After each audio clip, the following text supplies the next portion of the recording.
canal de Suez en Egipto. O sea que eso es otra muestra del imperialismo. O sea, vean, hasta se alteraba hasta la geografía misma para favorecer el intercambio comercial, porque Europa necesitaba de más y más materias primas. La revolución industrial, prácticamente las fábricas, la demanda de acero, la demanda de carbón, la demanda de algodón, de maderas preciosas, todo ello se iba a extraer de estas colonias. Por eso el imperialismo, por eso su aparición como una fase más de la historia universal a finales del siglo XIX y principios del siglo XX. Hago stop. ¿Me van siguiendo hasta aquí? ¿O hay alguna duda? No, profe. Fátima, ¿vamos bien? Kevin. Sí, profe. ¿No hay dudas, chicos? Diana. No, profe, sí le estoy entendiendo. Perfecto. Ok, entonces, sigamos. El imperialismo, entonces ya vimos cómo se va a ver reflejado en este reparto colonial de Europa, de África, del este de Asia y del Medio Oriente. Pero ¿qué pasaba en América? ¿En América hubo imperialismo?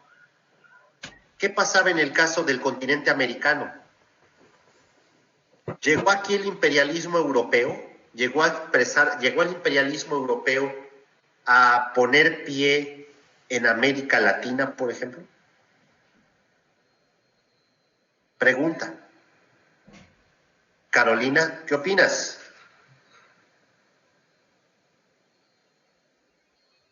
Simón. Sí, ok, el imperialismo europeo, dices, sí llegó a poner pie en Europa, ¿estás segura? Digo, en América Latina, ¿el imperialismo europeo llegó a poner pie en América Latina? No, pero fue cuando se empezó la revolución. A ver, revoluciones. ojo, aquí entra un detalle, Carolina, en la historia. En América Latina, el imperialismo, ¿quién lo va a llevar a cabo? ¿Qué nación? ¿Qué Estado-nación? No podía... ¿Diana? ¿Europa? No, porque Europa no podía tener más colonias aquí. ¿Sí, Kevin? ¿Estados Unidos? Estados Unidos de América, los Estados Unidos. Los Estados Unidos, cuando se consolidaron como nación independiente, cuando Estados Unidos logra inclusive su proceso de unificación, porque Estados Unidos tuvo que atravesar una guerra civil, la guerra de secesión, lo escribo aquí en el chat. La guerra de secesión de Estados Unidos le denominamos a lo que fue la guerra civil, que tuvo que atravesar Estados Unidos para lograr unificarse como país, porque tenías un norte industrial que estaba viviendo la revolución industrial, donde está Nueva York, Chicago, Pittsburgh, Filadelfia, Washington. Pero por otra parte, tenías un sur agrícola que se dedicaba únicamente a explotar plantaciones agrícolas y que se dedicaba a exportar materias primas a Europa. Profe, algodón principalmente. Carolina. En este lapso es cuando Estados Unidos empieza como a expandir su influencia y se hace creo que es una doctrina, ¿no? Claro, así es. ¿Por qué? Porque Estados Unidos, cuando logra ya consolidarse como una nación unida, me refiero, en cuanto que ya el norte y el sur de Estados Unidos ya no van a discutir entre sí, van a entenderse como una sola nación. El sur agrícola vivía de la esclavitud todavía en las plantaciones agrícolas. La mano de obra era esclava. Pero tú no podías tener un país donde tenías un norte industrial lleno de fábricas, donde el obrero era asalariado, y un país donde el sur era un sur agrícola, no industrial, que vivía de la esclavitud y de la exportación únicamente de materias primas como algodón a Gran Bretaña y a Francia. Tenías que unificar Estados Unidos. Entonces, por eso tuvo que atravesar una guerra civil la guerra de secesión. La guerra de secesión, cuando varios estados del sur de Estados Unidos quisieron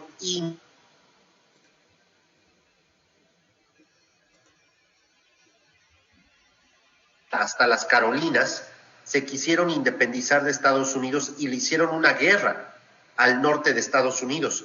Al final, el norte prevaleció y Estados Unidos se convierte ya en una nación donde no va a estar en duda su unidad nacional. Cuando ya se consolida, es ahí donde una vieja doctrina, como tú lo decías, Carolina, una vieja doctrina, una doctrina en la cual Estados Unidos le advertía a toda aquella potencia europea que quisiera volver a aspirar a tener colonias en América o a invadir militarmente un país latinoamericano, Estados Unidos estaría en contra de cualquier injerencia o intervención de una potencia europea en algún país latinoamericano. Esa vieja doctrina, ¿cómo se le llamó, Carolina? ¿No recuerdas? Doctrina de Monroe. Así es. ¿Nos escuchó? ¿Cómo se le llamó esa doctrina? Monroe.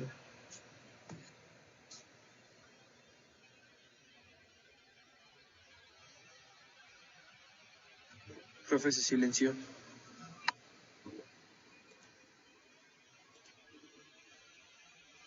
¿Me escuchan, chicos?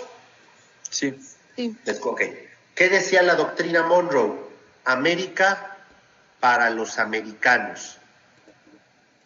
Con ese pretexto, Estados Unidos se arropaba el concepto de que América era Estados Unidos solito. ¿Se entiende esto o no se entiende? ¿Dudas hasta aquí? ¿Dudas, chicos? No.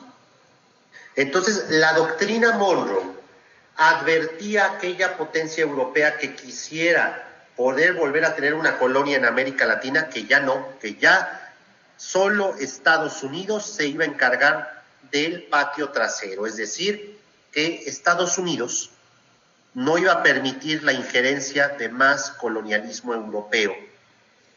Y por lo tanto, después de que Estados Unidos atravesó su guerra civil, ya que Estados Unidos terminó la guerra de secesión y se consolidó como una nación ya unificada, sin cuestionamiento a su unidad nacional, Estados Unidos va a empezar a ¿qué?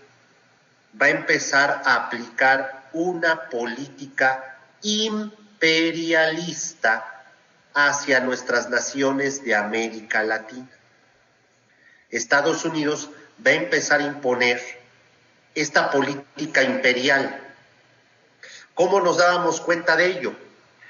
Las únicas colonias que le quedaban, por ejemplo, España, a fines del siglo XIX, ¿cuáles eran?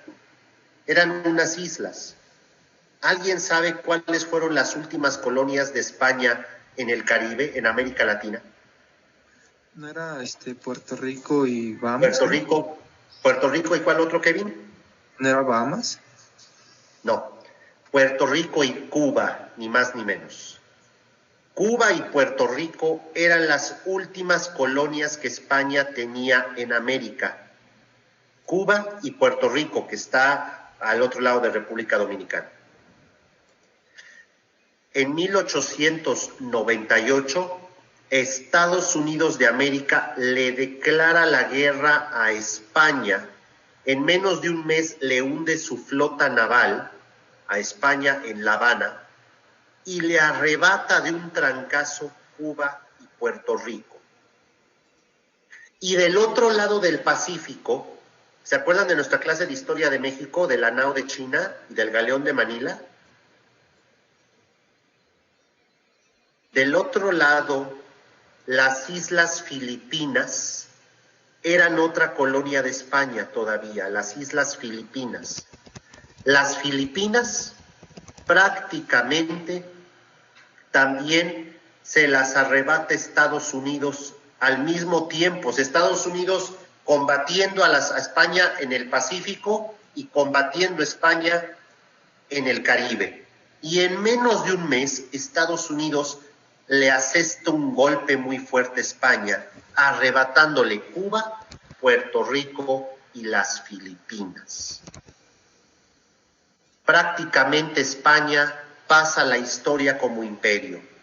O sea, deja ya de ser un imperio y solo queda en un recuerdo. Estados Unidos se anexa a Cuba, Filipinas y Puerto Rico, pero Estados Unidos lo pensó muy bien y dijo, a ver, no vamos a anexarnos Cuba como lo hicimos con muchas zonas del norte de México en la guerra que enfrentamos con los mexicanos en 1848. Esas zonas Estados Unidos sí nos las arrebató. ¿Por qué? Porque estaban despobladas. Lo que Estados Unidos no quería era tener que apropiarse de colonias o de territorios que estuvieran llenos de gente de esa zona. Por lo tanto, a Cuba le va a otorgar Estados Unidos la independencia, pero ¿a cambio de qué? Cuba, te voy a hacer independiente, pero me vas a dejar tener tropas en tu territorio para toda la vida. Y yo voy a controlar tu vida económica y administrativa. Puerto Rico todavía sigue siendo parte de Estados Unidos, pero es chistoso porque Puerto Rico, solo los puertorriqueños saben qué son. Yo todavía el estatus de Puerto Rico se hace llamar Estado Libre Asociado a Estados Unidos, porque los estadounidenses no lo quieren tener como Estado. No lo quieren tener como Estado. Pero es parte de Estados Unidos, pero no le dan el estatus de Estado. O sea, hasta Hawái y Alaska son estados, pero Puerto Rico no. Los puertorriqueños ya han dicho, ya danos el nombre de estado. No, no puede ser estado. Y eso que los puertorriqueños tienen el derecho de ir a trabajar libremente a Estados Unidos sin necesidad de visa, ¿eh? Los puertorriqueños pueden ir a trabajar a Estados Unidos y vivir en Estados Unidos sin mayor problema, sin permiso de residencia ni nada, pero no pueden, ¿qué? No pueden votar en las elecciones. Son como ciudadanos de segunda clase. Los puertorriqueños no pueden votar en las elecciones en Estados Unidos para presidente. No pueden. Pero sí pueden ir a trabajar y vivir en Estados Unidos. Obviamente Estados Unidos a Puerto Rico no le quiere dar el estatus de Estado porque implica más votos en el Congreso en Washington. Si es un Estado nuevo, tienes que tener más representantes, más diputados. Y a lo mejor son de otro partido. O sea, está prácticamente Puerto Rico congelado, así como en ese estatus. No eres Estado de la Unión Americana, pero tampoco eres colonia. Y así sigue Puerto Rico hoy, 120 años después de la guerra hispano-estadounidense, de aquella guerra en 1898, cuando Estados Unidos le arrebató Puerto Rico y Cuba y Filipinas a España. Fue el primer paso que dio Estados Unidos como potencia, una potencia imperialista. Si bien Estados Unidos ya había arrollado a México, ya la había arrebatado en una guerra desigual más de la mitad del territorio mexicano, pero eso lo hizo en su afán de llegar al océano Pacífico. Ahora Estados Unidos necesitaba aplicar una política imperial. Ya no se iba a anexar más territorios, porque si no se hubiera anexado Cuba hoy sería una estrella más de la Unión Americana. Ya no se la quiso anexar porque decía, oye, si me anexo Cuba se va a vaciar de gente y se van a ir todos para Estados Unidos. No, mejor le damos la independencia a Cuba, pero la controlamos económica y políticamente. ¿Qué pasó más al sur en Centroamérica? Estados Unidos necesitaba comunicar Nueva York con San Francisco. Solo estaba comunicado por ferrocarril. Necesitaba agilizar el tráfico de las mercancías. Acuérdense que Estados Unidos ya también estaba en su revolución industrial. Estados Unidos estaba atravesando una revolución industrial al igual que Europa. Le urgía a Estados Unidos poder comunicar rápidamente Nueva York con San Francisco, California, y solo podía comunicarse por ferrocarril, pero tardabas varias semanas en llegar, varios días, pero podías perder la vida. Entonces, la política imperial de Estados Unidos fue crear un canal en Panamá. Así como Francia y Gran Bretaña trazaron un canal en Suez, en Egipto, para comunicar el Mediterráneo con el Océano Índico, en el caso de la política imperial de Estados Unidos en América Latina, el máximo ejemplo de esa política imperial fue, muchas gracias aquí a los asesores técnicos de Escuela de Pueblo, que me están permitiendo aquí, que están ayudándome con un ejemplo para ustedes, chicos. Ahí está el canal de Panamá. El canal de Panamá lo manda a construir Estados Unidos. Pero ojo, Panamá, esa tripa, véanlo en el mapa, es como una tripa. Panamá, ¿a qué región o a qué país le pertenecía el Istmo de Panamá? ¿Alguien? A ver, Kevin, Carolina, Simón. ¿A quién le pertenecía el Istmo de Panamá? ¿A qué país de América Latina? A México, ¿no? No. ¿No? ¿A qué país de América Latina le pertenecía el Istmo de Panamá? A ver si podemos ampliar un poco para que se vea más el mapa. Vean, Panamá, un poquito más hacia el... Ahí está. ¿A qué país de América Latina le pertenecía el Istmo de Panamá? Esa tripita en medio del Atlántico y del Pacífico. ¿De qué país era Panamá? Costa Rica. De Colombia. Ah, ok. Colombia casi tiene el tamaño de México. Lo veremos en nuestras clases de geografía. Colombia era el dueño de Panamá. Colombia, al igual que México, estaba muy dividida en guerras civiles, en dictaduras, muy débil. Llega Estados Unidos y le dice a Colombia: oye, Colombia, te compro la región de Panamá, del Istmo de Panamá. Colombia le dijo: no. Perfecto, gracias. ¿Qué hizo Estados Unidos como parte de su política imperial? Se le dijo a los panameños: oigan, ¿no quieren convertirse en un país? Yo los mantengo. Yo les doy dinero, les doy dólares. ¿Quieren ser un país o no? Sepárense, proclamen su independencia con respecto de Colombia y yo inmediatamente les suelto dólares. ¿Qué creen que hicieron los panameños? ¿Dijeron que sí o que no? Se vendieron rápido. Claro, con dinero baila el perro, Simón, en una economía capitalista. Tristemente, con dinero baila el perro.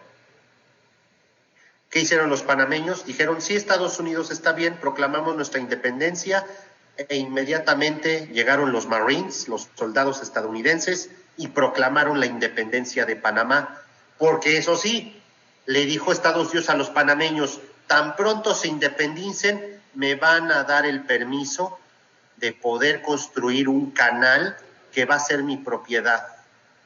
¿Y qué dijeron los panameños? Que sí.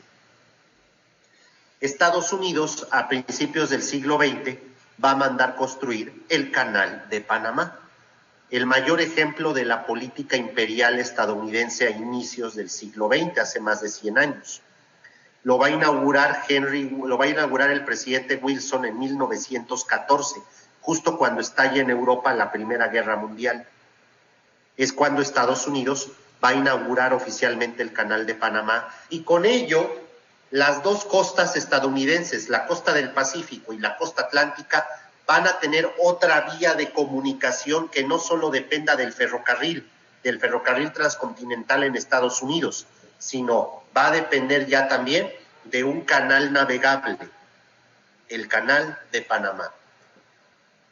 Entonces, la política imperial en América Latina estuvo a cargo de los Estados Unidos. Por eso es que Estados Unidos ya no va a permitir que entrara ninguna potencia europea. Es más, aquí lo explico muy breve, no me puedo detener mucho en ello por espacio de tiempo, pero por ejemplo Estados Unidos estuvo a punto, a inicios del siglo XX, de encabezar una guerra en contra de Gran Bretaña misma. O sea que la gran superpotencia de la época y el hijo, o sea, hagan de cuenta que el alumno y el maestro, el alumno Estados Unidos, el maestro Gran Bretaña. O sea que Estados Unidos estuvo a punto de enfrentarse en una guerra contra Gran Bretaña por la cuestión de Panamá, porque Gran Bretaña, ¿ustedes no creen que también quería el canal? ¿Pero qué le dijo Estados Unidos? El canal lo voy a construir yo. Gran Bretaña, a ti ni se te ocurra pararte por aquí. Si quieres, firmamos un tratado donde cada quien delimite sus esferas de influencia, tú para allá, yo para acá. Pero el canal es mío, ¿eh? Gran Bretaña dijo, está bien, Washington. No me meto más. ¿Cómo la ven?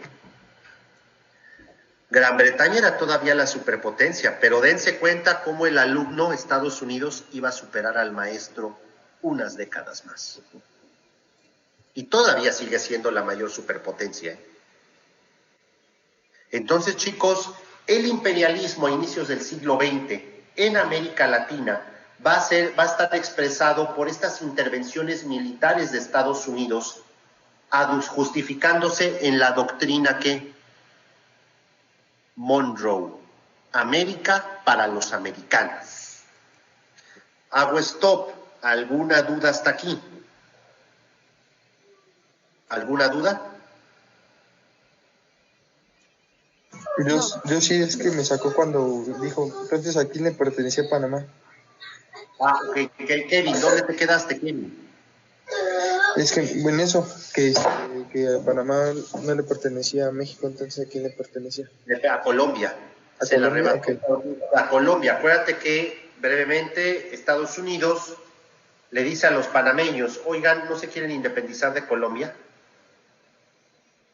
Yo les doy dinero, pero independícense de Colombia y tan pronto se independicen, yo los mantengo, pero me van a dar el chance de construirles un canal y ese canal va a ser mío por siempre.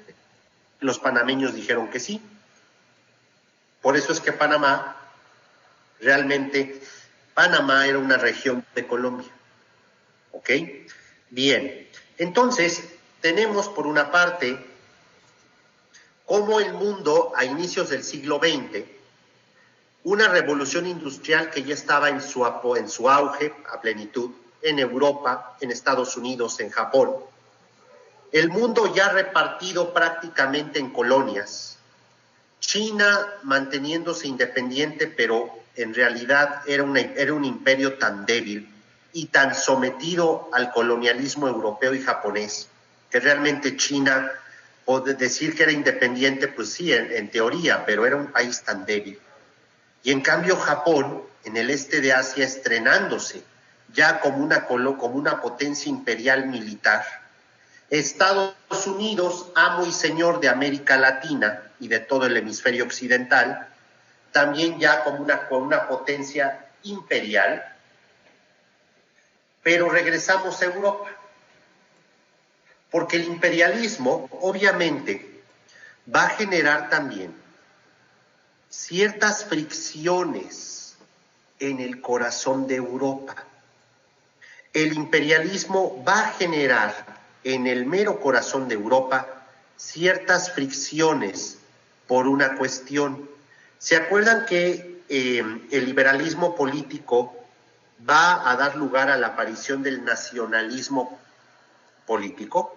Y que esto explica por qué surgieron estados como Italia o Alemania, que buscaron integrar a sus pueblos en un solo país, ¿se acuerdan?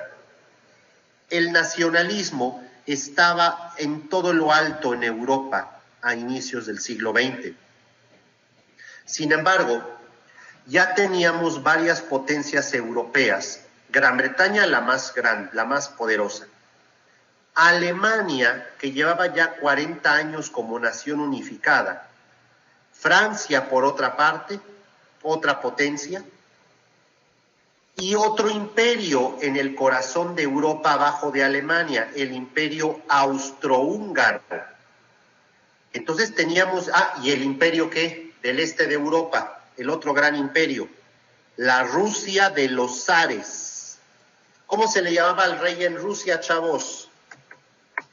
Simón, ¿cómo se le llamaba al rey en Rusia?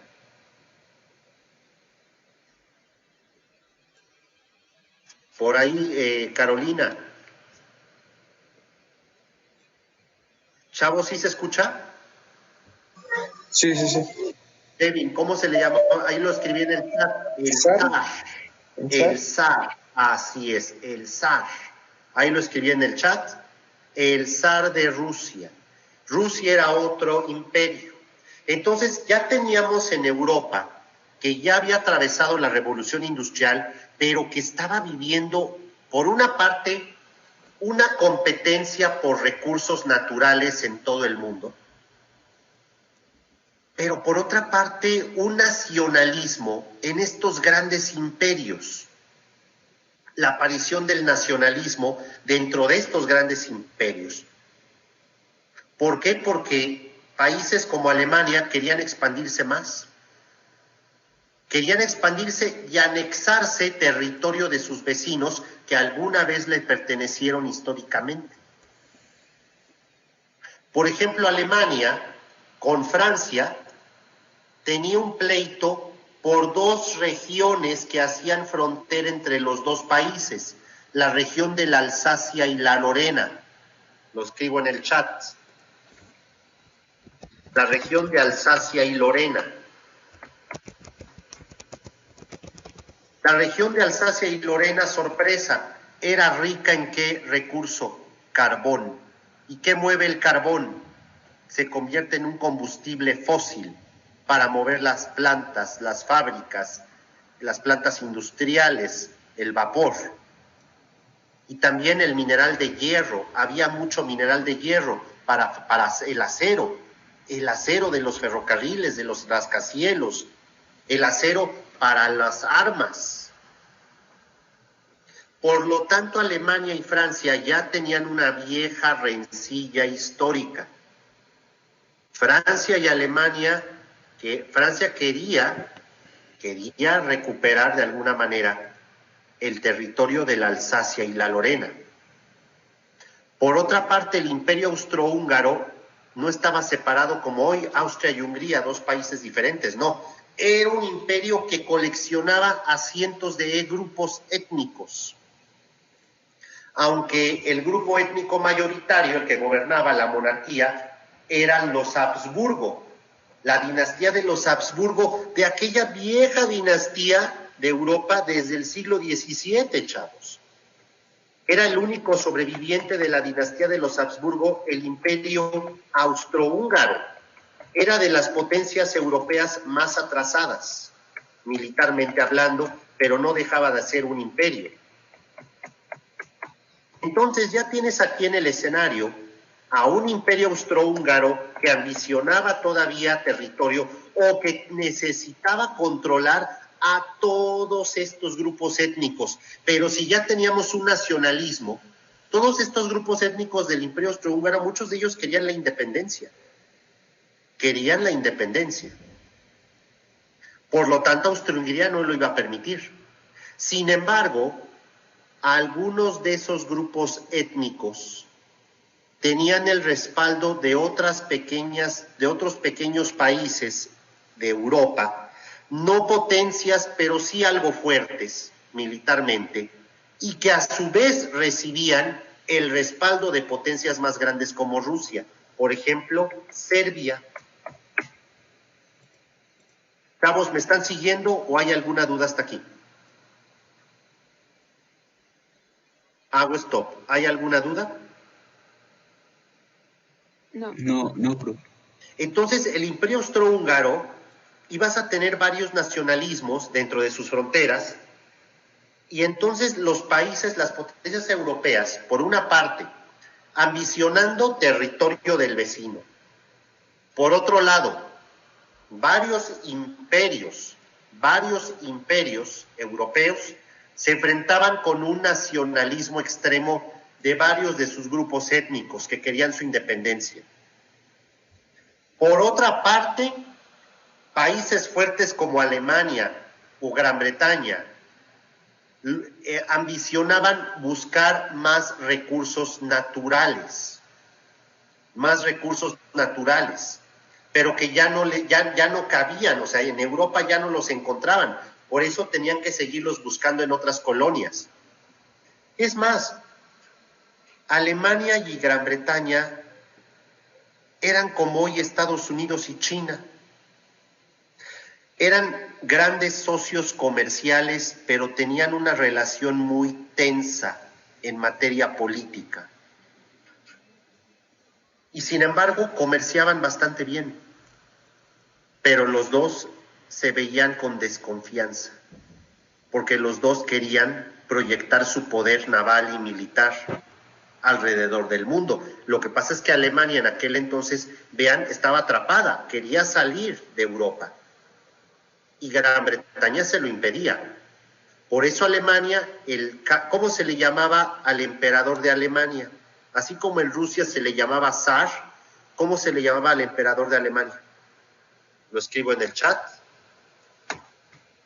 El Kaiser. Ahí está, el Kaiser alemán.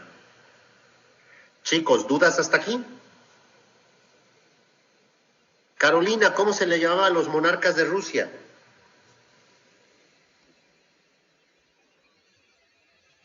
Zar. Zar, muy bien. Simón, ¿cómo se le llamaba al emperador de Alemania? El Kaiser. El Kaiser. El Kaiser quería salir de Europa militarmente hablando, quería proyectar su poder e irse hacia Francia y hacia Rusia. Es decir, Alemania, estoy aquí, quiero hacer esto, extender así mi poder hacia mis dos fronteras, porque me siento atrapado. Gran Bretaña era una superpotencia además, y no le iba a impedir, no le iba a facilitar la vida a Alemania. Por otra parte, Alemania tenía un pleito territorial con Francia por Alsacia-Lorena. Alemania empieza a tejer una alianza militar ¿con quién? Con su vecino imperial del sur, Austria-Hungría. Y con el Imperio Otomano, Turquía, el más débil de todos. Turquía, que tenía sus colonias en Medio Oriente, ¿se acuerdan? Que controlaba una parte de la región del Mediterráneo. Entonces Alemania empieza a tejer una alianza militar y política con Austria-Hungría y con Turquía. Por otra parte, Francia, hay que mencionar esto para ir cerrando el tema. ¿Ustedes no creen que Francia estuvo también, como Estados Unidos, en punto de entrar en guerra contra Gran Bretaña, contra la gran superpotencia? ¿Que Francia no tenía también ambiciones territoriales en África y en el este de Asia? Francia estuvo a punto de agarrarse a trancazos también contra Gran Bretaña a finales del siglo XIX, por un oasis en el Sahara, entre Egipto y Sudán. Francia quería llegar ahí con una expedición militar y anexarse Sudán al sur de Egipto. ¿Qué le dijo Gran Bretaña? Y Francia se envalentonó y estuvieron a punto de agarrarse a tiros al sur de Egipto. Pero Francia le tembló la mano. Porque ¿quién iba a ganar esa guerra tarde que temprano? ¿Quién tenía más recursos, Gran Bretaña o Francia? Gran Bretaña. Claro, porque era la superpotencia naval, podía bloquear navalmente a Francia. Francia a lo mejor podía resistir dentro de Francia, pero Francia lo pensó bien y mejor que decidieron hacer los dos. En vez de agarrarse a golpes en 1899 por buscar más colonias, ¿qué decidieron hacer mejor, Carolina? Aliarse. Diana. O sea, se unieron. Se unieron, pero no políticamente en un solo país, sino ¿cómo se unieron? Formaron una ¿qué? Una constitución. No, Un tratado. Un país, para nada. Un tratado. Una especie de tratado, muy bien. Una alianza militar. Se le conoció como la Triple Entente.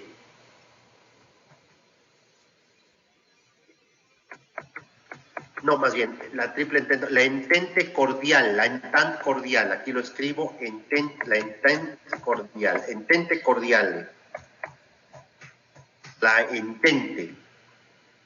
Así se le llamó ese tratado, Simón, donde Francia y Gran Bretaña firmaron acordar establecerse una alianza militar y ya no pelear, y ya no caer en guerra nunca entre ellos dos, porque decían, sería desastroso para ambos, aunque ganaría a largo plazo Gran Bretaña la guerra, pero sería desastroso para ambos imperios acabar en una guerra entre los dos, por pelearnos por los recursos de las colonias en África o en el este de Asia.